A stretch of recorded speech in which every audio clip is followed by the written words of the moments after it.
I think the most fundamental problem of my nation is the lack of free elections. Is the election farce well documented now by international institutions. So the biggest help is a take-caring government for a normal election process. But now, as you asked me today this question, my nation is in emergency room. Is really in emergency room. It's facing protests that never seen before. And the way that Prime Minister is treating is a very cynical and more than cynical one.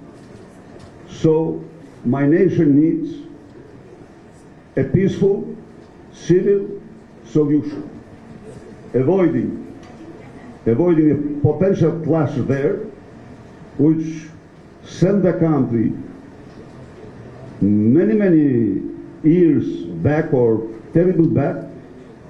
The movement is unstoppable. I tell you, it's not a movement of my party, but is unstoppable, and it is of fundamental importance to take it seriously for a peaceful solution, a government a government which bring the country to a free and fair election process, which somehow, because they are asking the resignation of the Prime Minister.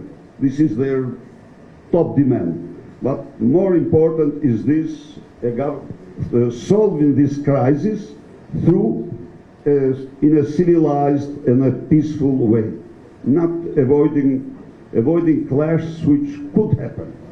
If governments stand like that, qualifying,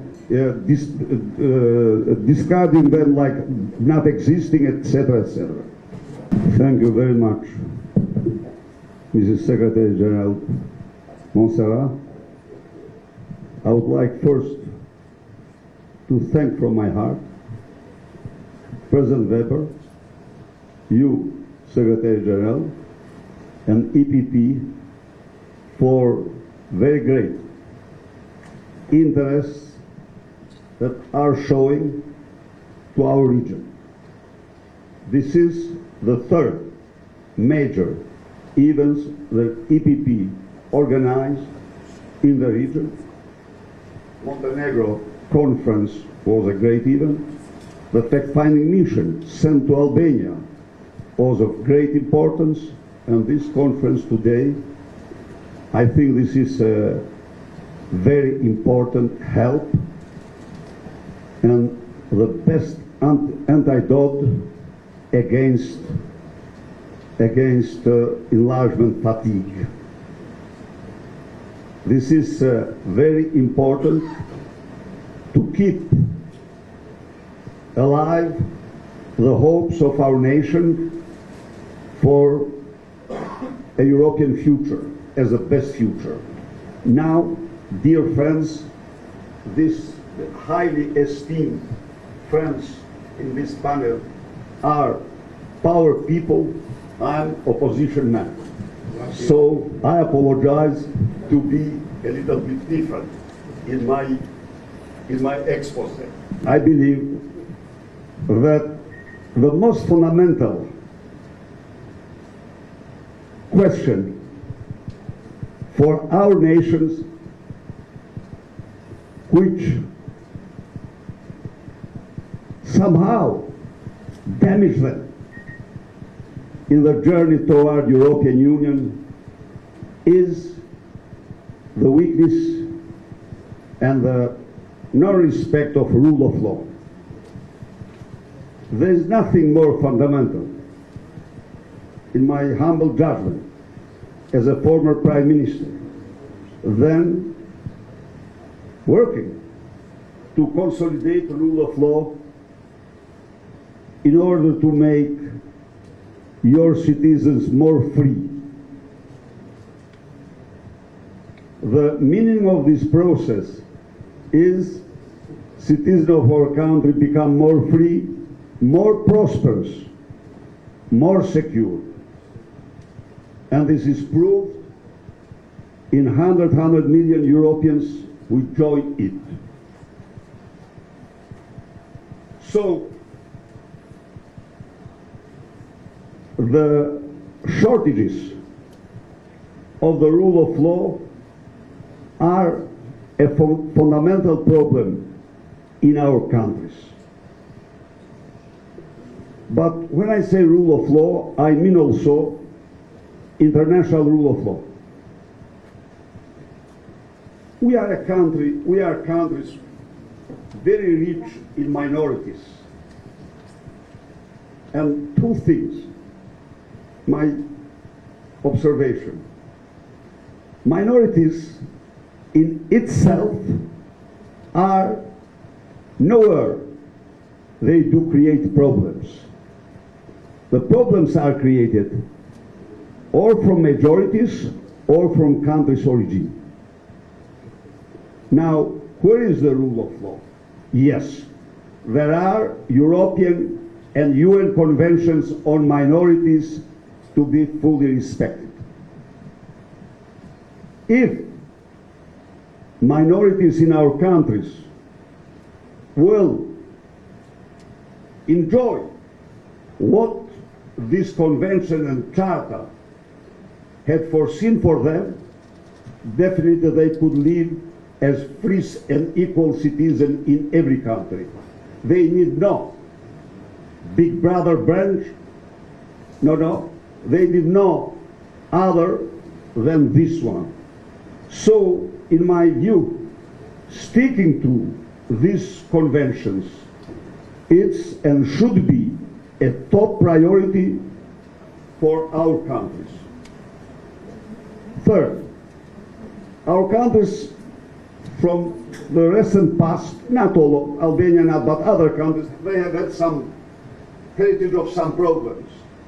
But Croatia and Slovenia have had also what decided on behalf of their ideals of integration.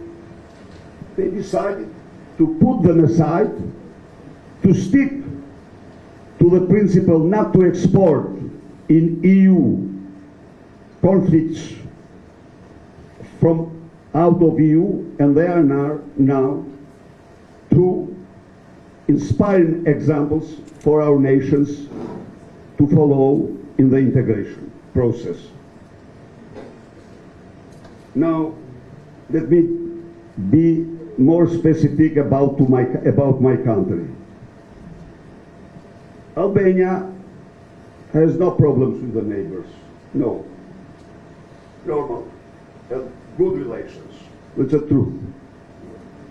In Albania there is not a big brother Russian influence. No. But in Albania there is a terrible power, which is drugs. Drugs. Yes. In Albania, elections are into a farce. A very respected man from European Parliament, which observed the election in Albania, stood in our political parliamentary assembly, that in Albania, organized crime do not allow rotation of power. The truth, the last report of AFET, and we will have the report of fact-finding mission soon, found that the field was totally unequal in the condition of party state. But why such links? Why Albania to be the first exporter of cannabis? Why Albania to have the biggest transporter of cocaine from Latin America to Europe? Why? Because now I go back to 50 years ago as a young cardiologist. I have had occasion to care with all people, ordinary people, prisoners, member of Politburo, never the dictator because he never asked me to visit him. But what I saw there, what I learned that the most precious people for key figures were not ministers were not high officials, were the bone brokers, the school crashers in cell prisons. They did in violation of the law, but they did for their power. They knew that they are doing all this in order to have the power. Now, what out of a totalitarian dictatorship links of crimes are needed? Are needed to have what you could not have through laws. What laws do not allow you as a leader or as a person to have. So, that's why now my country is boiling. It's an extraordinary movement. It's an extraordinary movement. And the movement is from youth and citizens. Despite, I tell you very true, despite all different slogans, etc., but the very essence is the violation of national and international rule of law in the Zvernets area, which is a lagoon. You have to respect your laws. You have to respect Natura 2000 and Nature 2000 and the directives of EU Commission on Habitats and Birds. But after you violate all, you go like being a sultan in a remote sultanate. So now my plea is a look at Albania, because dictators never do the right decisions. And this movement, although it's not organized by our party, I have to tell we support it, but it is not organized. It's a citizen movement. It is very, very powerful, and it must end in the peaceful way, the terrible crisis that has engulfed Albania today. Thank you very much for your attention. Thank you so much, Dr. Berisha.